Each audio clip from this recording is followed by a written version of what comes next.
বিরোধী আন্দোলন চলতেছে, এইভাবে ধর্ষণ বিরোধী আন্দোলন করলে হবে না।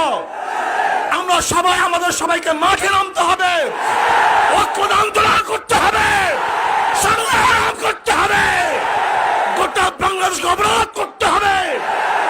এরা বাংলাদেশের 92% মুসলমানদের দেশে ইউনিভার্সিটি, এই ইউনিভার্সিটি গড়ছে মুসলমান, জাগা মুসলমানদের হিন্দুরা বাধা দিয়েছে।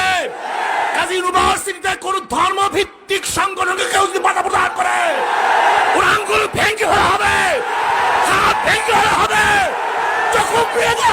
ধর্ষণের বিরুদ্ধে আন্দোলন চলছে, আল্লাহ পাকের শুকর আইন প্রণয়ন হয়েছে। কিন্তু প্রশ্ন হলো এই, বিশ্বের বহু দেশেই ধর্ষণের বিরুদ্ধে আইন আছে, নাই তা নয়, কিন্তু ধর্ষণ কি বন্ধ হচ্ছে?